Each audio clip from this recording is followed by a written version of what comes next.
Bonjour à tous, Romain et Lucien pour Second Souffle Podcast. Deuxième épisode aujourd'hui, on est cette fois tous les deux. Thierry est malade aujourd'hui, il fait le fragile sous la couette avec une tisane. Donc aujourd'hui on passe sur un épisode qui est être coachable.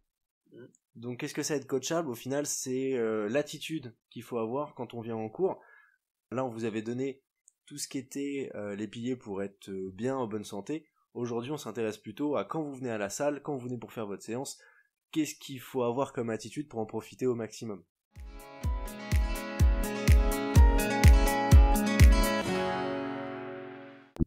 La première attitude, je pense, la plus importante, c'est surtout être respectueux, avoir une attitude respectueuse dans l'ensemble.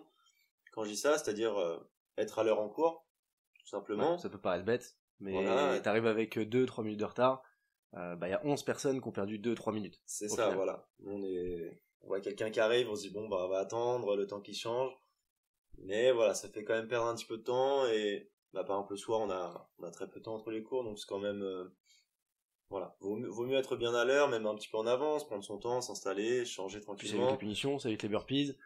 Si vous êtes en retard, évidemment, prenez pas votre temps, vous changez trop longtemps, venez vite récupérer le cours, plutôt que de prendre un petit peu trop longtemps et rater le briefing au final. C'est ça. Sinon faut le réexpliquer, le temps que tu passes à réexpliquer ton briefing, les autres ont pas de coaching en attendant. C'est ça, donc c'est un des points par exemple dans cette attitude.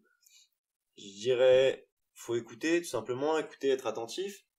Quand on est au tableau, voilà, nous avec, que ce soit Thierry, Lucille, moi, n'importe qui dans l'équipe, on va vous faire un briefing du cours, et à la fin du briefing, théoriquement, tout a été dit, la majorité a été dit. Ça faut être attentif là-dessus. Il peut toujours y avoir des questions par la suite sur, on n'a pas forcément bien compris le mouvement, même si on a fait une petite démonstration. C'est vrai que c'est des petites démonstrations, surtout sur les débutants. Et puis les personnes, voilà, c'est leur première, deuxième, troisième séance. Forcément, il y a des choses à revoir. On leur dit AMRAP, ouais, un AMRAP, un 4-time, un 21-15-9, on comprend pas forcément. Maintenant, on va essayer de l'expliquer, d'être le plus clair possible au tableau, et pour ça, faudra vraiment être attentif à ce qu'on va dire. Si on veut une charge, on l'explique, on veut une charge modérée à lourde, on s'attend à ce que tout le monde ait une charge modérée à lourde sur la suite, par exemple. On ne devrait pas me redemander quelle charge je dois mettre ou comment je dois sentir le poids, on va dire. Voilà, normalement, on va donner un tas d'explications. Le début du cours est finalement crucial, hein. C'est là où il faut avoir du coup ce minimum de sérieux entre guillemets du cours. Après c'est du fun, et encore ça dépend, après c'est pas toujours extraordinaire, voilà, mais un minimum de sérieux à avoir à ce moment-là. Il y a 5 minutes je demande on va dire la majorité de l'attention. C'est voilà, comme tu dis, le minimum de sérieux, c'est-à-dire qu'on veut une ambiance cool quand même. Ça, ce n'est pas l'armée, je suis pas là pour faire un cours on va pas faire un cours dans le silence non plus. Mais c'est vrai que juste grâce à 5 minutes, on va comprendre comment va s'organiser la séance, on va savoir ce qu'il y a à faire exactement, pourquoi on va le faire, parce qu'on va vous donner des notions de si on veut de la force, d'explosivité, etc. Et c'est grâce à ça qu'après tout le cours est beaucoup mieux organisé, en fait, il est plus ordonné dans l'ensemble. Donc voilà, sur cette attitude-là. Après, quand je dis respectueux, c'est aussi envers les autres. Ça, on n'a jamais eu de souci d'embrouille dans la salle ou autre. Mais voilà, c'est respecter le matériel des autres, respecter l'espace, on va dire. Il a pris des poids, on va pas lui prendre ses poids. Voilà. Il a pris son kettlebell, on va pas lui prendre son kettlebell. Il a pris son espace pour s'entraîner, on va pas se mettre à ce endroit. C'est des choses hyper logiques au final. C'est du basique. Et puis ça, il n'y a pas besoin réellement de le répéter. Mais voilà, surtout être à l'heure, voilà, sinon c'est les punitions, c'est tout ça, quoi. C'est ça. Un bonheur. Petit Karen, Alex, des calories sur le rameur. Voilà. Tu sais. Deuxième point, être motivé. Donc être motivé, voilà, c'est vraiment... Alors dans un premier temps, la motivation même, c'est-à-dire, j'ai des gens qui arrivent des fois qui ont pas envie, tout simplement. Et quelqu'un qui n'a pas envie, c'est compliqué de le coacher réellement. Voilà, ouais. On a du mal à... si je viens, j'ai juste pas envie d'être là, ou j'ai la flemme, c'est des squats, j'aime pas ça. Et dès le début, on sait déjà, on est tête baissée, les bras croisés, j'ai pas envie de bouger. Ça va être compliqué de coacher une séance, de coacher quelqu'un là-dessus. Faut que la personne vienne avec l'envie d'apprendre. C'est ça. Faut vraiment avoir envie d'apprendre. Et c'est ce que je veux dire, c'est être motivé à la salle et on va dire dans l'ensemble être motivé sur le processus d'apprentissage, sur le processus sportif. J'ai envie d'être meilleur. Ça se déroule pas non plus uniquement à la salle. Et par exemple, quand je vais rentrer, je vais plus ou moins faire mes devoirs. Je vais me renseigner peut-être sur ce que j'ai fait aujourd'hui. je vais peut-être faire plus attention un petit peu à la diète, au sommeil. Ça, on en a parlé sur le premier épisode. Bien sûr. Si vous avez des logiciels de suivi, utilisez-les. Nous, ici, on a Beyond the Whiteboard, par exemple, qui permet d'avoir un bon suivi de son indice de performance, de voir comment on progresse. Si vous l'utilisez pas, c'est dommage. C'est un excellent outil à votre disposition. Si vous en avez autre, les vôtres que vous entraînez tout seul, vous entraînez dans une autre salle, et vous utilisez un logiciel de suivi, utilisez-le. Déjà, vous le payez, donc il y a un intérêt quand même.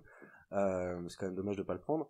Et à côté de ça, ça vous permet vraiment de progresser et d'avoir ce plus au final, de savoir où est-ce que vous en êtes. Ouais, c'est ça. Et puis pas juste bien s'entraîner. Et puis on voit, bah regarde, on a fait Fran mercredi, j'ai un tas de personnes qui ont regardé leur score, qui se sont dit, bah j'ai gagné 30 secondes, j'ai fini mon Fran avec 1 minute de moins, grâce à cette application. Toi, t'as mis 30 secondes de plus, tu le sais, voilà, t'es au courant que t'as fait un Fran de merde. Je sais que voilà, j'étais blasé, je le sais bien.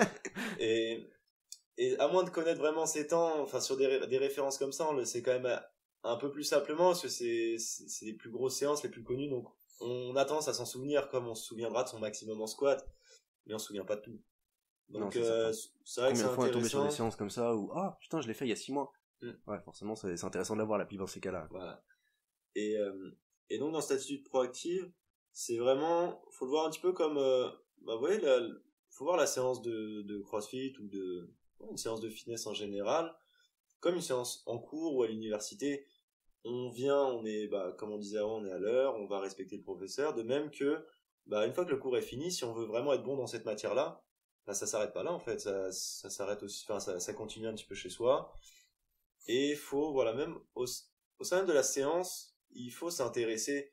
Si je donne un mouvement à faire qu'on ne le comprend pas juste le faire bêtement, il faut poser des questions, demander-nous pourquoi faire cet exercice-là, qu'est-ce qu'il apporte en réalité. Et puis je pense que l'exemple, pour le coup, comme aller à l'école, je trouve que c'est parlant dans le sens où on n'est pas à l'école comme on serait en primaire, comme on serait au collège. On n'est pas là parce que nos parents nous ont dit de venir. Je veux dire, vous êtes là par choix, vous avez envie de vous entraîner, vous avez envie de progresser. Personne vous a forcé finalement à venir ce soir, personne vous a forcé à vous inscrire à la salle de sport. L'intérêt quand vous venez, du coup, c'est d'en profiter un maximum. C'est comme une personne de 35 ans qui reprend ses études, il va pas sécher les cours. Je veux dire, il n'y a pas d'intérêt. Oui, ça me semble débile. Thierry séchera pas sa fac. C'est week-end à la fac. Voilà, c'est. À côté de ça, je pense que il faut être ouvert quand vous venez. Il faut nous faire confiance. C'est-à-dire que quand vous allez venir, je veux dire, ce qu'on vous donne, c'est un troisième point, mais ce qu'on vous donne comme exercice, que Lucien, Thierry, ce que nos coachs vous donnent comme exercice, c'est les choses qu'ils font eux-mêmes. Moi, je suis pas coach personnellement, maintenant, toutes les séances que vous faites ici, je les fais moi-même. Je m'entraîne, je fais 5-6 séances par semaine. Les 5-6 séances que je fais, c'est les séances que vous allez faire. Donc c'est pas des choses qui sont délirantes, c'est pas des tests qu'on fait sur vous. Quand on vous dit qu'aujourd'hui on veut quelque chose de lourd, faut que ce soit lourd. Quand on vous dit que demain on veut que vous alliez vite, c'est parce qu'il faut aller vite sur celle-là. C'est pas pour vous embêter, c'est pas des choses, c'est pas des choses. Il faut juste nous faire confiance. Il faut savoir que si on le fait, c'est parce qu'il y a il y a un intérêt de progression. C'est pour ça que ces séances sont organisées finalement. C'est ça. Par exemple, si on dit sur un circuit il faut aller vite, c'est qu'il y a aujourd'hui ce qu'on veut, c'est de la vitesse, c'est de la puissance. Donc il faut juste écouter un petit peu et prendre ça en compte dans la préparation du circuit, par exemple. Si on veut un circuit très puissant en moins de 5 minutes et qu'on se retrouve à 10 minutes à pas avoir fini, voilà, on aura moins de bénéfices. Donc ça, faites-nous confiance quand on dit la barre est peut-être un peu lourde. Ça peut vous sembler léger, mais on se doute très bien que un Fran, un 21-15-9 avec des thrusters, donc des squats plus des presses, vous avez du mal à en faire 5 à 40 kg, je vais pas vous dire de prendre 40 kg. Il faut pas être surpris si prenez 30 kg, prenez même 20 kg. Je préfère un 20 kg fini en 4 minutes à fond que à 40 kg et à pas finir dans le cap time.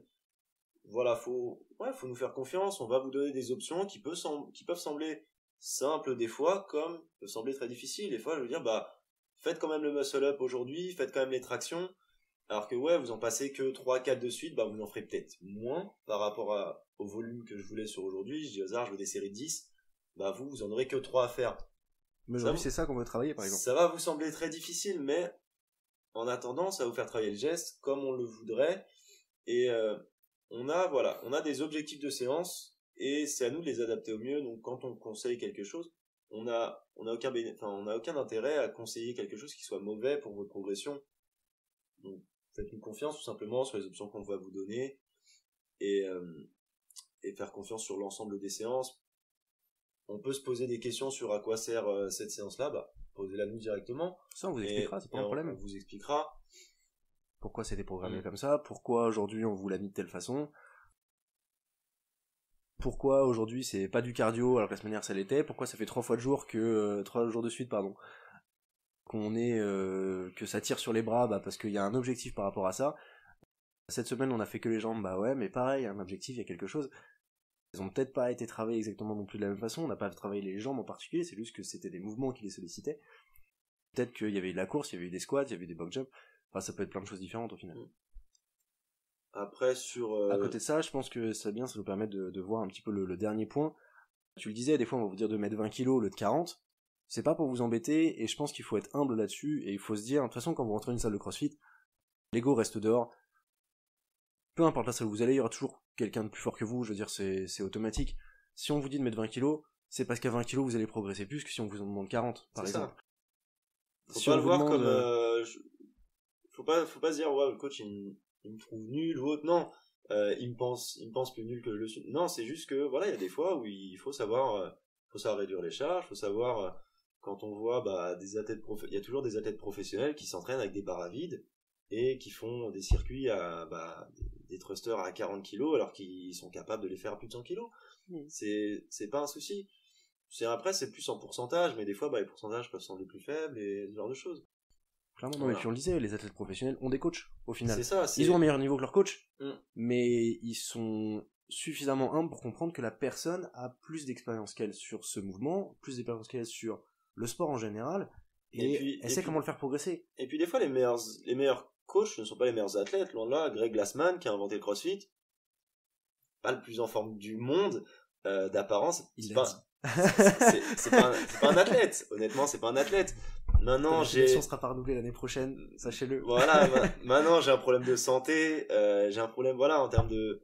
J'ai des questions sur le fonctionnement métabolique, je sais que Greg Glassman pourra répondre à ces questions.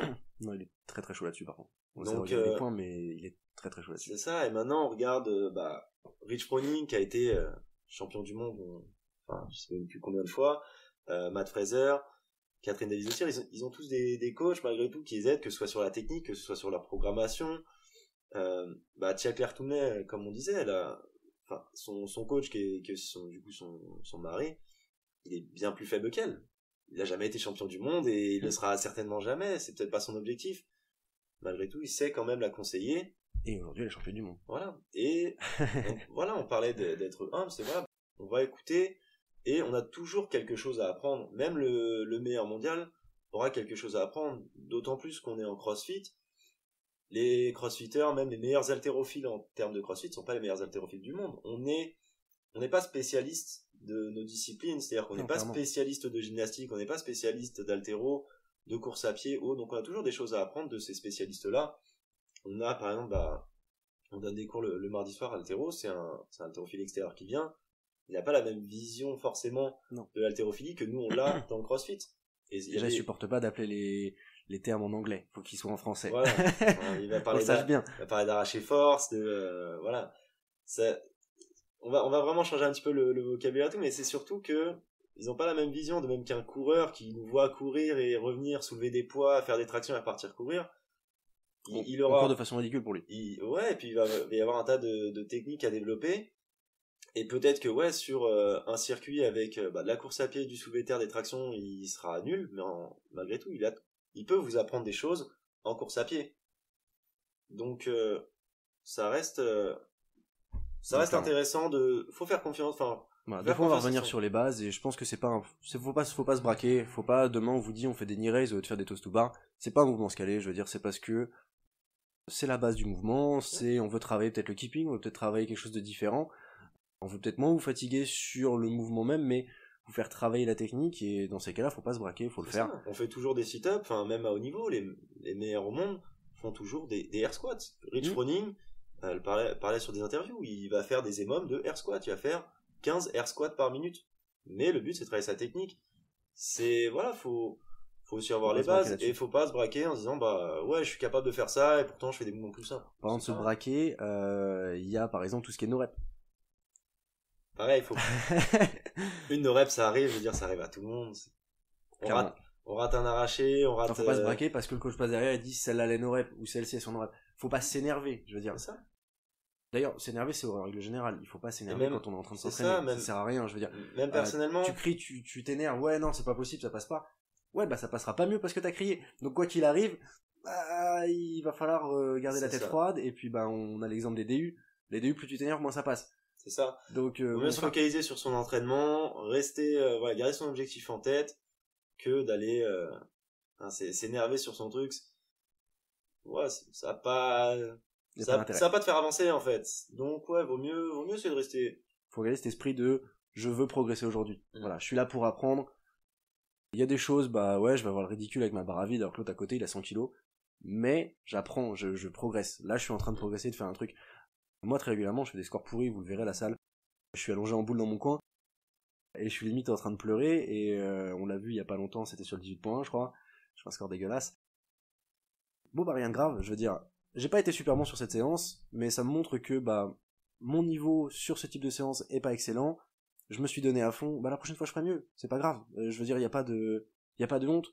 J'aurais fait un score encore plus mauvais. Bah c'est pas la fin du monde, c'est pareil. Je me dis aujourd'hui j'apprends. Je suis pas en compétition. Je suis pas. De toute façon je suis pas au games et puis j'y serai pas. Mais voilà, c'est vraiment comme ça qu'il faut le prendre. Il faut vraiment se dire aujourd'hui je suis là pour m'entraîner. Je regarde pas le mec à côté. Je regarde moi ce que je fais. Moi je me suis donné à fond. C'est ça qui était important en fait. C'est vraiment ça au final. J'ai donné tout ce que je pouvais pour apprendre aujourd'hui.